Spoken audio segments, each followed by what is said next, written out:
It's been more than a year since a study commission looked at the future of gaming in Ohio, including whether to bring online gambling into our state. Penn supports the legalization of internet gaming as a key catalyst for growth.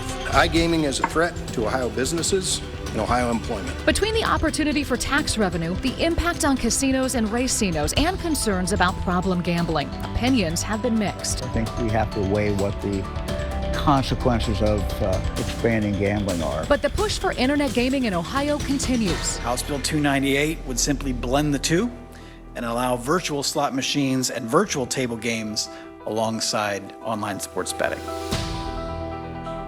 Lawmakers in Columbus heard testimony in favor of that internet gaming bill today, which looks to give Ohioans the opportunity to play casino games like slots, poker, roulette, and others online. News 5's John Kosick following through again for you tonight.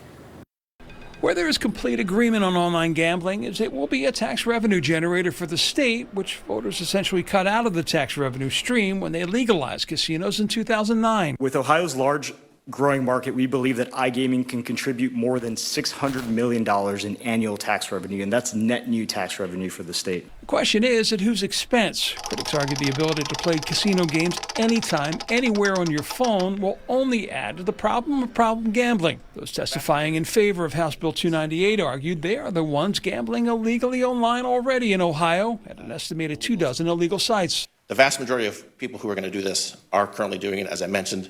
$5 billion being bet currently in the state of Ohio today in illegal online casino gaming. Where there is disagreement is over the impact on the state's brick-and-mortar casinos. Given the option, won't gamblers just choose internet games as they have with sports betting, where nearly 98% of the bets are wagered online? A representative with Boyd Gaming, which operates 28 properties in 11 states, including both online and brick-and-mortar in Pennsylvania, says no. I could tell you that if we thought that this was a threat to our brick-and-mortar business, I wouldn't be here today to speak on this bill. In fact, we'd be opposing it. But just last week, we introduced you to Mark Stewart, head of the National Association Against iGaming, a group that lists Cleveland's Jack Entertainment among its members. They're opposed to legalized online gambling, in part because of its negative impact on existing casinos. He's also an executive vice president with the Cordish Companies, which operates several casinos, including 2 in Pennsylvania, where they also hold an online gambling license. To build 2 casinos, we employ over 3,000 people. And we invested $1 billion in Pennsylvania. We're supporting literally thousands of small businesses every day.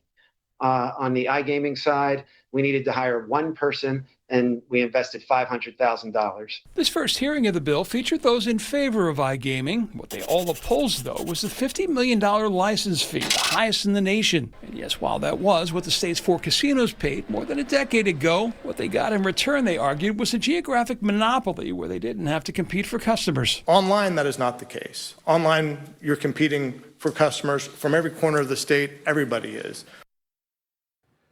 Now, right now, there are 2 iGaming bills. Both have that $50 million fee. Now, by comparison, the highest buy-in in another state was $10 million in Pennsylvania, and they also were not in favor of a limit on promotions, Katie. And instead of, say, being able to offer $20 in free play, they have to offer as a promotion only something that could be physically redeemed at a racino or casino, trying to drive foot traffic into those brick and mortars. Yeah, interesting. So what happens then if the app that you're playing is tied to Hard Rock in Cincinnati and you're in Cleveland? Exactly, and that's the point they were trying to make. You're probably not going to end up using that app, and that's going to alienate some of your customer base, and that's stuff they're going to be working out over the next 5 weeks. A sure bet is that you'll stay on it for us? For sure. And you'll let us know how it all shakes out. John Kosick, thanks so much.